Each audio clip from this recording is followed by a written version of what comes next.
have a lot of, has anybody seen the movie Get Out? Yes.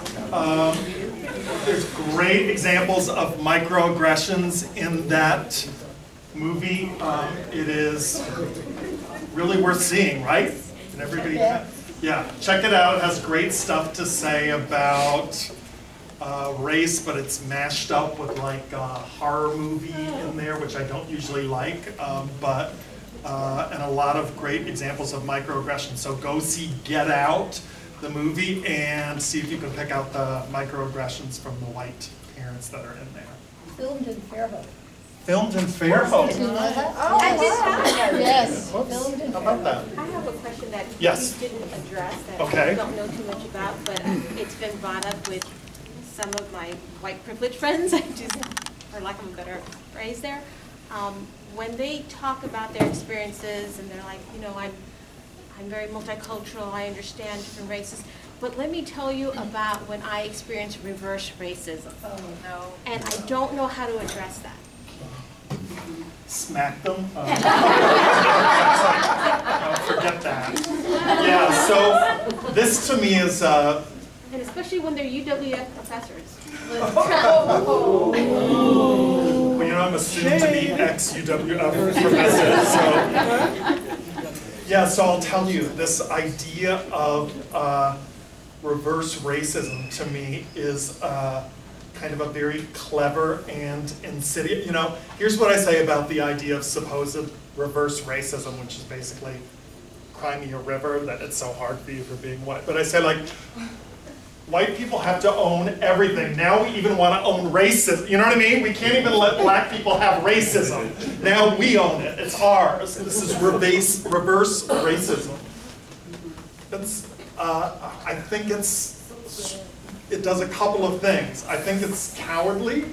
I think it's sort of oblivious. But I also think what that term does is it really diminishes the concept of racism, which in and of itself is like a powerful and powerfully horrible thing, right? And now it takes it and sort of turns it on its head. Geez, where would I go with that? I just told them it was a bunch of BS because I didn't know what else to say. That sounds pretty good. Yeah. Well, I think they have to think about the impact because, like, when white people talk about they have someone be racist towards them, what they really mean is someone hurt their feelings. And just because someone hurt your feelings, that's not the equivalent to being racially profiled by police officers or being followed around in the store or being, or any of these other things that, people of color might actually experience that would actually be life or death.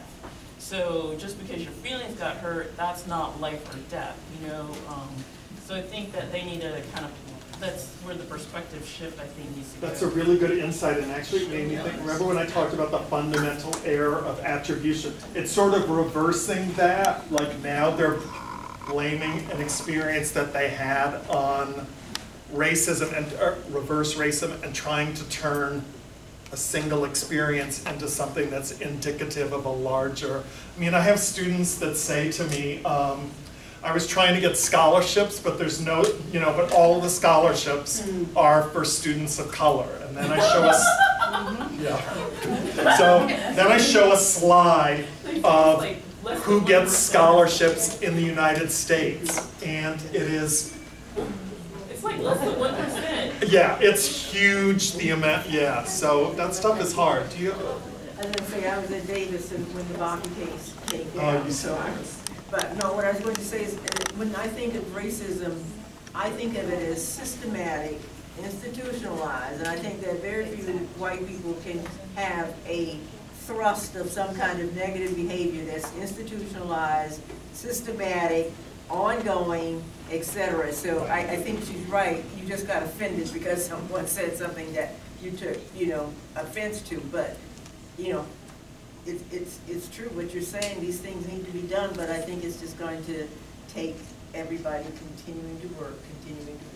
Yeah, but I think that actually really is a good response to say, like, what you experienced may have been hurtful to you, but it's distorted to say that it's reverse racism. That's a little better than calling bullcrap, maybe. I think there's an interesting thing that happens in the South, though. I'm a Southerner who spent a lot of time in the North, and I think that there's a huge burden of guilt that white people carry in the South, and that one of the ways that they talk about their history is involves a lot of denial of anything bad that happened because they just can't bear to face the bad things that happened.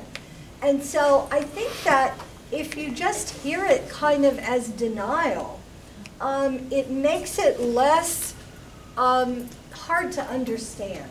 You know, if you just hear it as something from a member of a group who can't really bear to face up to their history, then it doesn't make it any easier for you, but it makes it less crazy, I think.